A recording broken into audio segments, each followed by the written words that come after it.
I returned from Bangladesh just last week and felt moved to speak today. The Rohingya have been forced to choose between the perilous uncertainty of fleeing to another country over the certainty of the violent oppression in their own. The stories of suffering are simply too much to bear, and prior to being in this place, having had a career in the field of humanitarian emergencies, I have rarely seen anything like it. Entire communities fleeing with anything they could grab, only to see all of their homes razed to the ground. Children burying their younger siblings. Multiple accounts of rape and torture. The woman who found her husband dead in her village, yet still managed to find the strength to take her 3 children 5 days into Bangladesh. The husband and father who saw his wife and children murdered in front of him, but still found the strength to take his remaining children to safety.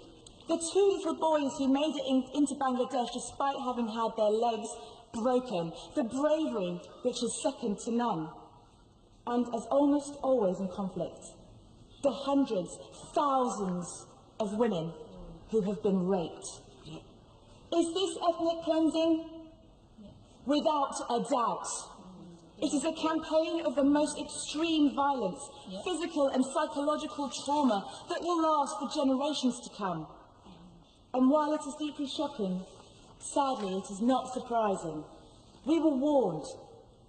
3 years ago, the group United to End Genocide made clear nowhere in the world are there more known precursors to genocide than in Burma today, yet it has been allowed to happen. It follows decades of state-supported violent discrimination, social exclusion, and the relentless stoking of racial hatred. The desire to expel the Rohingya from Myanmar has been repeatedly laid bare, and even in the years where the world praised Aung San Suu Kyi's path to democracy, they were demonised and massacred as the other. Aung San Suu Kyi, what we are seeing is not fake news. With its acts of barbaric, unimaginable horror, the current campaign of ethnic cleansing taking place in the Rakhine province shows the eternal truth that if you can't see the essential humanity of people because you declare them to be the other, you will lose your own humanity. It is a lesson that this country should learn well, and it challenges us to ask, what does our humanity spur us to do now? Does it spur us to be brave and to challenge what is happening? Will we act? Will we call this what it is? Ethnic cleansing? The Rohingya Muslims desperately need us to step up. They may have escaped the Myanmar army, but they are not yet safe. They are malnourished. They are desperate. Pregnant women in need of care.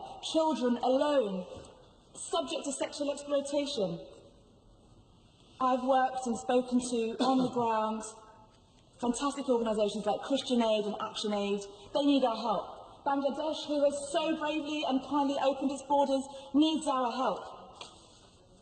We cannot allow the Burmese campaign of ethnic cleansing to succeed by giving up on the future of the people, so many children who have been through hell for a chance of survival.